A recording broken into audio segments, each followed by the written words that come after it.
Hi, good morning. I'm Star at J-Star Studios, and I'm sitting with Dr. Lynn McDell, a holistic chiropractor, chakra teacher, and Reiki master, among many other things. I always love getting to talk with her in my private sessions as well as off camera and online. Thank you for being here, Dr. Lynn. Thank you for having me. So today I wanted to talk a little bit about post-traumatic stress syndrome. And I really want to talk about stress and how it affects our bodies, because you've given me so much wisdom, how I can heal myself and continue to heal, and how I hold stress in different ways in my body. And I don't know if many people know, but I met Dr. Lynn just 1 year after she went through a really traumatic, life-changing situation where there was a mudslide in British Columbia. And she at the time had 2 homes and 2 daughters and a husband living there on the property. And she couldn't get back in time, and unfortunately she lost all of those things in this mudslide. And so she got a really close and personal experience with pretty much the biggest stress I think a human could really go through, especially a woman, and losing your children.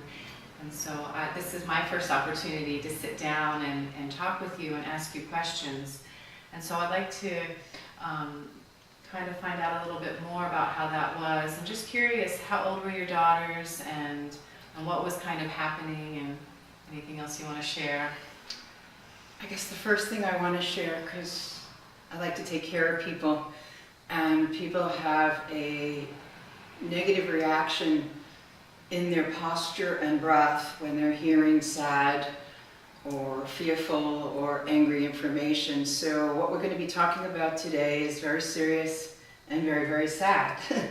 To turn this into a positive, what I would like to teach everyone is to have yourself stay open while receiving negativity, and to have your chest and posture and breath posture where you can take full breaths.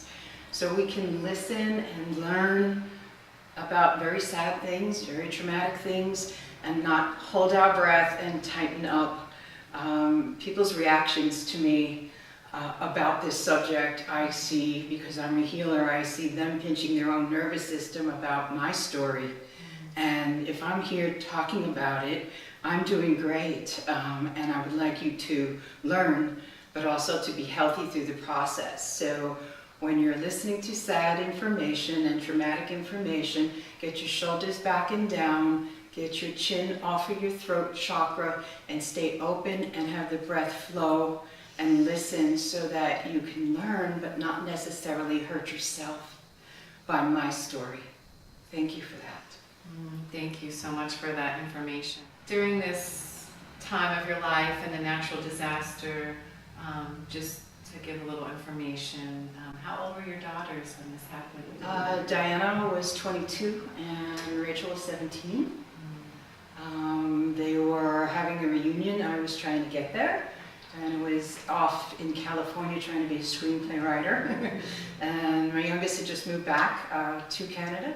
It's a place that I went to. I used to visualize a beautiful mountain home, so I created 2 homes in British Columbia, beautiful, still have gorgeous 10 acres on the planet of wilderness. It's a beautiful place, British Columbia.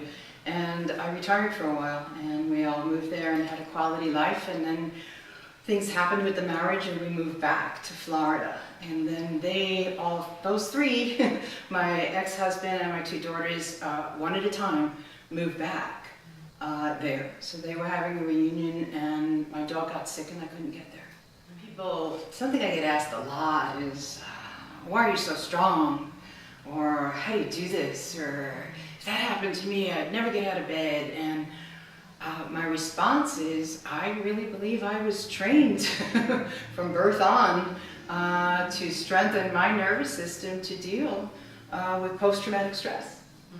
Matter of fact, most of the research on post-traumatic stress disorder claims that people that have childhood traumas like abuse, rape, verbal abuse, really abused children, if they have a major adult trauma, that they are the candidates for post-traumatic stress disorder. And I had a lot of childhood trauma. That's why I said that I was strengthened my whole life, probably to get me ready. I'm even calling it a mission because I feel like I have to help others with this journey of the nervous system, of how to strengthen the nervous system, because although I was pedophiled and I was raped at 18, and I was verbally and emotionally abused, later on in my young adult life, I became a chiropractor. And my nervous system and my vagus nerve got attended to. I've done acupuncture, so my electrical system is always strong and healthy. And then I became a dancer and a breath worker. And these are the tools that I was strengthened in before that I really believe has helped me go through sudden multiple death syndrome is what it's called. I'm out of the box because it didn't create post-traumatic stress disorder, and I'm not living the high thing that other people go through when parents lose children, because that's supposed to be the highest loss. Right. Bringing out more of this wisdom, and so I really appreciate you. I know it's a vulnerable subject. It is, and thank you for getting me out of the closet and feeling comfortable enough because of the love that we share to come out with this, because I really want to help other people. And I think one of the biggest things I can tell people is if you're around someone who has just experienced great loss, someone had passed on, I like to call it a graduation, transformation out of the body, and we could talk about that a little bit, but something that happened to me all the time that really bothered me was that strangers would come up to me, or acquaintances, not, like close friends, and they would want to hug me and squeeze me, and then they would cry on my shoulder about how sorry they are. And if I'm out in public, I've already done my grieving. That's why I get up in the morning to handle my emotions so that it doesn't really happen during the day. I get to feel my feelings in constructive ways early in the morning. So if I'm out, or you see someone who has just had, someone die, and they're out, they don't maybe want to have you hugging and grieving, with them on their shoulder. And the other thing they say is, my heart goes out to you. And as a chakra healer, I always go, put your heart back in your own chakra, please, so that you want to come up to me. And we had a rule in the office when I went back to work, like, don't bring this up to Dr. Migdal unless you come at her with a smile. So you want to hug Dr. Lynn, smile and hug Dr. Lynn, but don't cry on her shoulders, because you're taking her inner, heart and then dumping on it. So if this video is doing anything else but just help a whole lot of people that might have gone through a death, that other people coming up to them, to be careful.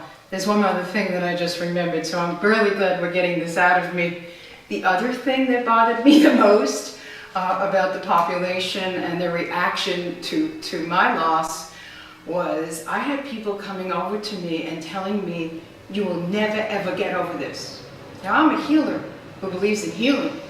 So, and I can't tell you how many lots of people that just wanted to come and tell me that you never get over a loss of a child. And I don't know what they meant by that. To me, they were trying to tell me that I wouldn't heal. Or maybe that you wouldn't ever lose the love. That's true. We'll never lose the love for them. But the unhealed seems to be a false belief. Right? Yeah, and mine was like, get over it. It's a never-ending thing. Maybe that's what they mean. But it has transformed into a very strong, eternal love connection. And I would say that at this moment in time of this video, I'm probably stronger, healthier, and more vibrant in my life, and happier than I've ever been. And that might sound weird to some of you, or hanging on to a loss, going, God, she lost her children, how could she be happy? And that's because of the eternal love connection love never dies.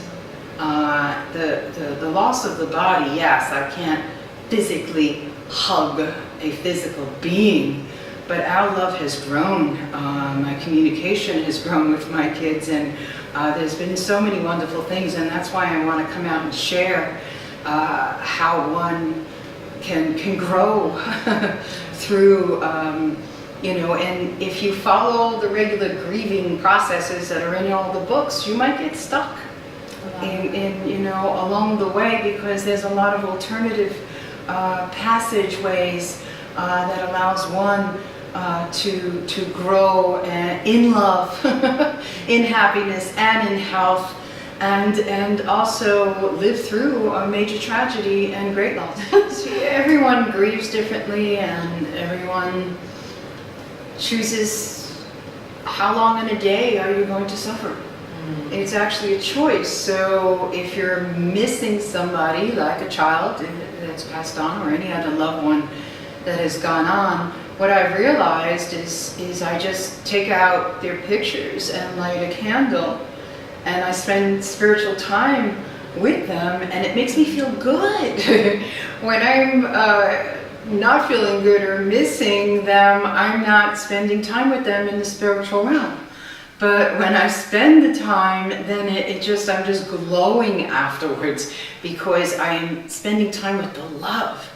And I'm so lucky to have known these divine beings. I describe them as butterflies, because they were divine beings who shortly lived in the body. But that love that I have now inside me, I never really went inside with love. I mean, I'm coming out with this, people go, oh, you can't love anyone until you love yourself. I'm someone that didn't really feel love inside until the mud side. So this has really been about Dr. Lynn going inside to feel the heart and to feel where love is, because it really doesn't come from someone else. But don't wait till the mudslide to wake up, about trying to get in touch with the love that is inside you. And that's what, just a second of looking at any of those faces, I go into gratitude. So this fall I'm going to be leading workshops and retreats, Eternal Love Connections, where I will take people through alternative healing methods and honoring the love, building on the love, so people can shorten the time that they choose to suffer and spend in sadness and grief, and get some tools so that a lot of these people that are laying in bed and not functioning on a very high level because they're missing and not communicating on a spiritual level with those that have passed out of their bodies. I think it's needed, because just taking medicine and not feeling is not good.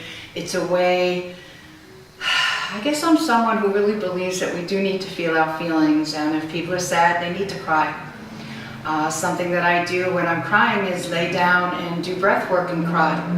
So I am actually rejuvenating all my cells, getting my body healthy while I'm feeling sadness. Well, that reminds me of an infant, and I only felt this once after a traumatic experience, feeling I needed to grieve, going outside in my backyard and laying belly down on the earth and grieving and breathing, and my body was also moving, and at that moment I felt like an infant. That's how an infant, when they cry, they're breathing and crying and really fully embodied with that emotion. It just reminded me of something, because this video is really for everyone. The latest research on post-traumatic stress disorder, and whether you have the disorder or not, or post-trauma, post-traumatic stress, is all pointing to birth trauma as well. So many of us started off with birth trauma. And then kind of got re-triggered, right? And got triggered by other traumas. But when I lay down to breathe, and do what I call breath connection and breath play, which is you're not holding the breath. I'm crying, and at times I might be sobbing, but not for very long, because I go back to the breath. when I get up, I've had a cleansing of my emotions. I felt my I released my sadness, and then I oxygenated, and the body got stronger. So the more I feel and do techniques that strengthen my nervous system, like dance and breath work, the stronger I get. But I don't shove the emotions. That's why I get up early. Because if you get up early to feel, then it doesn't come during the day at unexpected times, like people with road rage, or something else like that, I mean, they were angry before they left the house, and then poof, someone pushes your buttons, and then it all comes out. But yeah, breathing and crying is a wonderful thing. And also, as a chiropractor, I found that if I was on the couch, with the bump, how we do such great postures while we're watching TV. So if I was laying down in bad posture and then starting to sob on my couch, I realized I was giving myself whiplash, because crying, it's like, you're contracting. So I would take a towel and roll it under my neck and lay flat and continue to cry, but not hurt myself at the same time. So yeah, I give out crying postures as well. This posture is very important to the nervous system. And is that the kind of things and many more that you'll be supporting and teaching through the Eternal Love Connection workshops? Yes, and bringing dance and music therapy, because one of the most holistic things I can do, and I'm very fortunate to have met Star one year when I came out of shock from the 1 year shock period, and then there was a dancer locked up inside me. I had been professional in my 20s and then kind of stuck it away in the closet, and I was able to give myself holistic dance therapy by showing up for ecstatic dance with Star, and then I started dancing in my house, and then I went back to ballroom dancing, and we want to bring music and movement and breath to these retreats for people to realize that when your soul and your heart and your spirit is soaring with music, and you're just feeling it inside you, and the mind is turned off. So it's moving meditation. You're not thinking, you're feeling the music in such a holistic way that I felt that the grieving community, the easy passage to gratitude from grief would be to bring them into sound therapy, music therapy, dance therapy, and breath therapy all at once, so that they can then maybe go home from the retreat and continue on with stuff that will heal them. So thank you so much, because it was one of the things that got back the dancer in me, was to come to ecstatic dance. Thank you for finding me, and I'm so excited about these Eternal Love Connection retreats and everything else that's coming up. Okay. Thank you so much for being here, Dr. Lynn. We love you. Thank you, Star. Thank you for listening.